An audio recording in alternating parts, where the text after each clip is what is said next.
Salam otoyatlar, bu videoda abiturientlər üçün fizika inkişaf blok imtahanında qarşınıza çıxa biləcək 3 value sual tipinə baxacağıq. Suala bir atım bir şəkildə izah edəcəm ki, suala daha rahat və daha ətraflı bir şəkildə başa düşə bilərsiniz. Bir xatırlatma da edim ki, əgər belə videoların davamını istəyirsinizsə, videoyu bəyənməyi, kanala abunə olmağı və videolara şərh yazmağı unutmayın. Bunu etməklə mənə çox böyük bir dəstək olmuş olarsınız. O zaman vaxt itirmədən başlayaq. Deməli, ikinci birinci sualımızdan davam edək. Dövrəli ampermetin göstəricisi 24 mA-dir. Mən yeni dəyişməyə kütübdən yeni dəyişsə, ampermetin göstəricisi nəyə bərabər olmuş olar? İlk öncə gəlin belə fərz edək ki, birinci halda müsbət və mənfidir dövrənin qütübləri. Demək ki, bu bir. İkincisi biz bilirik ki, diyodun bu tərəfi həmişə müsbət, bu tərəfi mənfi. Eyni ilə bu tərəfdə mənfi, bu tərəfdə müsbət. Bunu buradan bildik. Deməli, ilk öncə burada ümumi müqaviməti hesab edib. Ümumi müqaviməti hesablamaq üçün birinci mən burada baxmalıyım ki, hansı rezistordan cərəyan keçir.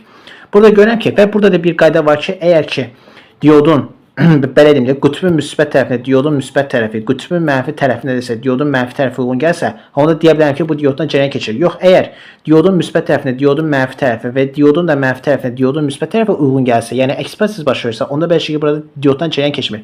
Diyoddan cərəyan keçmədiyi kimi rezistordan da cərəyan keçmir. Onda mən belə çıxır ki, buradan cərəyan keçən hissələrə baxıram. Yəni bir bu diyoda, bir də buna baxıram. Görürəm ki, bunun müqaviməti E1, bunun müqaviməti E2. Onda mən buradan ümumi müqaviməti tapa bilərəm. Mən də bilirəm ki, bunlar bir də paralel olduğu üçün belə hesablanır. L1, L2 bölünsünə L1 üstəgənsinə L2-yə. O da bərabərdir, o da bərabərdir. Belə yazın. Deməli, L1 bizə nə qədərdir? Baxırıq buradan. 30-da L2 nə qədərdir? 20. Onda buradan hesablayıram. 30 vurulsun 20 bölünsün içə 30 üstəgənsin 20. O da bərabərdir. 30 vur 20 bizə verir 600 bölünsün 30 üstəgən 20 bizə verir 50. Bu sıfırlar gedir, qalır neçə? 12. Bunu buradan tapdı. İndi mən buradan ümumi gərginliyi tapsam, o bərabərdir I ümumi. I ümumi nə qədərdir? Buradan baxırıq. 24 mA və burada bizə verir. Onu da belə yazsam. Deməli, I ümumi vurulsun R ümumi. O da bərabərdir nəyə? Deməli, 24 vurulsun 12-yə. O da bərabərdir. Düzdür, indi burada 10-3 var. Gəlin yaxşı biz onu yazaq. Deməli, vurulsun nə? 10-3 vurulsun nə? 12. O da bərabərdir. İndi mən bunu 24 vurulsun 12-yi deməli, millivolt şəklində mən bunu qoyuram olduğu kimi. Yəni, yeni saxlayıram. İndi bu dövrənin qütblərini dəyişək. Yəni, belənki olsun. Birinci tərəf mənfi olsun, ikinci tərəf isə olsun müsbət. Mənfi müsbət onda belə olur. Mən bilirəm ki, yenə buradan baxıram. Diyodun bu tərəfi müsbət, bu tərəfi mənfi. Bu tərəfi mənfi, bu tərəfdə müsbət. İndi mən bilirəm ki, bu mənfiyə mənfi uyğun gəlir, bu müsbətə də müsbət uyğun gəlir. Onda bəlkə ki, buradan cərəyan keçəcək. Amma burada baxın, görürəm ki, bu tərəfə mənfi uyğun gələndə, bu tərəfə müsbət uyğun gəlib. Bu tərəfə müsbət uyğun gələndə, bu tərəfə isə mənfi uyğun gəlib. Onda mən buradan görürəm ki, buradan diyoddan cərəyan keçməyəcək. Onda hansı tərəfdən cərəyan keçəcək? Bir R2-dən keçəcək, olsa buradan heç nə yoxdur. Bir də R3-dən keçəcək. Onda mən ümumi müqaviməti R2 və R3-ə görə hesablayıram. Yəni R ümumi bərabərdir. R2, R3 mən bilirəm ki, paralel birləşir. Ona gedib belə hesablanacaq. R2, R3 bölünsün R2 üstəgənsin R3. O da bərabərdir.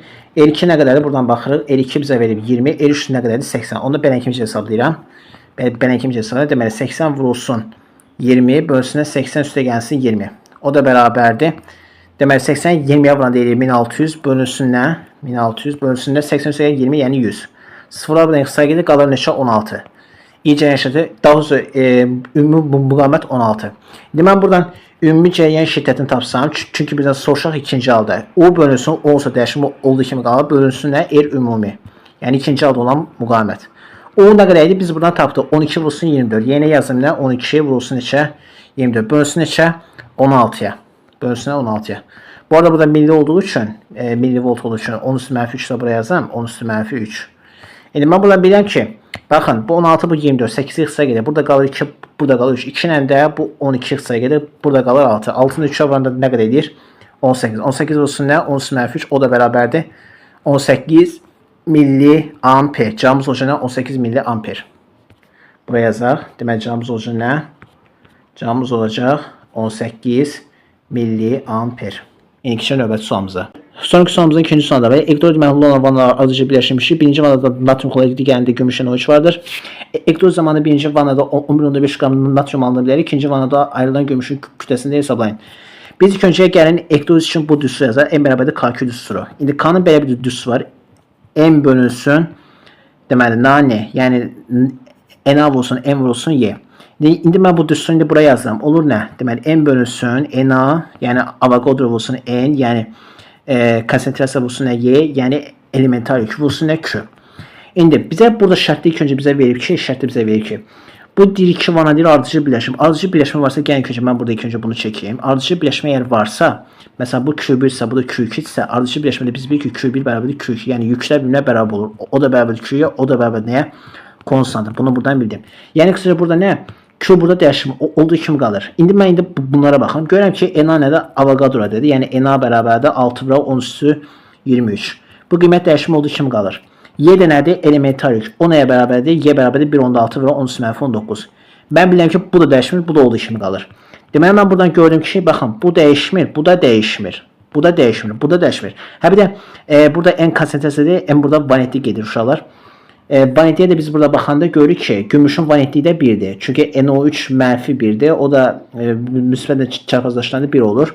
Natrium xlorun da xlorun vanitliyi də 1'dir. Natriumda da vanitliyi 1'dir. Bunlar vanitliyi 1 olduğu üçün N, yəni vanitli ilə dəyişimi olduğu kimi qalır. Deməli, M sadəcə nəydən asılıdır?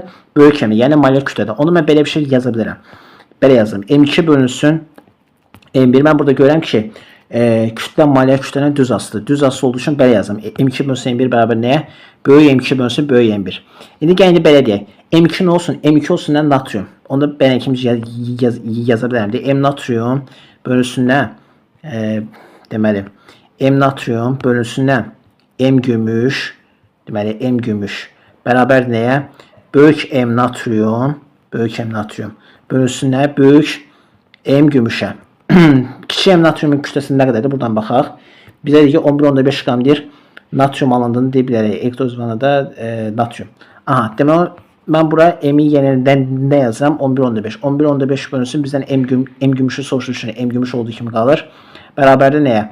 Deməli, mən buradan görürəm ki, natriumun molyar kütləsi nə qədərdir? Buradan baxırıq. 23'dür, gümüşdə də 108. Onu da belə kimi yazıram. Deməli, 23 bölünsün neçə? 23 bölünsün neçə? 108. İndi mən buradan M gümüş tapsam, deməli, M gümüş bərabərdir nəyə? M gümüş bərabərdir 108 vur 11.5 bölünsün neçə? 23. Onu da belə yazıram. 108 vur 11.5 bölünsün neçə? 23. Bu 23 ilə bu 11.5 x sayıda burada 1, burada qalır 2. 2 ilə də bu 108 x sayıda burada qalır 54. Deməli, cavabımız neçə olacaq? 54'e bərabər olmuş olacaq. Yəni cavabımız olacaq burada neçə? 54 qram. Bu da hansı variantda var? C variantında. Deməli cavabımız olacaq C variantı. İndi keçək növbəti sualımıza. Son sualımızda 3-cü sualındayıq. Dövrəyə qoşulmuş ampermetrin göstəriciləri müəyyən edin. Mən ilk burada baxıram. Görürəm ki, dövrənin ümumi gərginliyi 100'dür. Mən də bilirəm ki, bundan ikisi birinə paralel birləşdiyi üçün onda belə çəkib burası da 100'dürsə, burası da 100 olmuş olacaq. Bunu buradan bildik. Burası da 100 olmuş olacaq. İndi əgər bura 100'dürsə, mən buradan cərəyan şəddini tapa bilərəm də. Yəni buradan keçən cərəyan şəddini mən buradan tapa bilərəm. Onda bunu tapsam I bərabər nəyə? Deməli, U bölünsün nə? R. U nə qədərdir? Olsa bu sabitdir, 100'dür. Bölünsün. Burada olan müqavimət nə qədərdir? 50'dir. Böləm nəyə? 50'yə. 100 bölünsün 50 yazan. O da bərabər nəyə? 20'yə. 20'yə oxşarlı bağışlayın 2'yə. Deməli, o da belə çıxır ki, deməli, burada olan cərəyan şəddi 2'dir. Burada olan cərəyan şəddi isə 5'dir. Əgər, baxın, burada olan cərəyan şəddi 2, buradakı olan cərəyan şəddi 5 isə, deməli, burada ümumilikdə 7 amperlik cərəyan şəddi var imiş ki, bu burada gəlib və burada paralel 2'dən naqil görüb, 5 amper bura ayrılıb, 2 amper də bura ayrılıb. Deməli, onu da belə çıxır ki, 7 amper başlanğıcdadır, 5 amper bura ayrılıb, 2 amper bura ayrılıb ki, ümumilikdə 7 amperlik cərəyan şəddi olmuş olub. Onda cavabımız olacaq neçə? 7 amperə bərabər olmuş olacaq. Bunu fərqli cür tapmaq olar. I ümumi düzsanla siz bunu tapa bilərsiniz. Yəni I ümumi bərabərdir U bölünsün R ümumi. O da bərabərdir. U nə qədərdir? 100'dür. Bunu buradan biz tapmışdıq.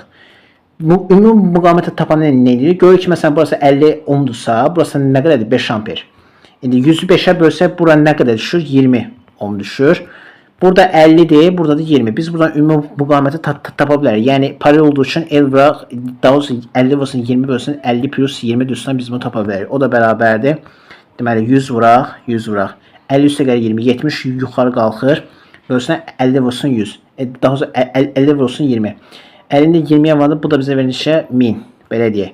Sıfırlar buradan ixtisara gedir. Qalır buradan neçə? 7 vursun 1, yəni 7 amper. Yəni cavabımız eyni olduğu kimi qalır. Yəni İstər bu üstten, istər də bu üstten hesablayarız. Siz bunun 7 amperə bərabər olduğunu tapa bilərsiniz. Yəni cavabımız olacaq burada nə? D variantı. Belki də bu videoda fizika inkişaf blok imtahanında qarşınıza çıxa biləcək 3 və sual tipinə baxdıq. Suala bir matematik bir şəkildə izah edim ki, suala daha rahat və daha ətraflı bir şəkildə başa düşə biləsiniz.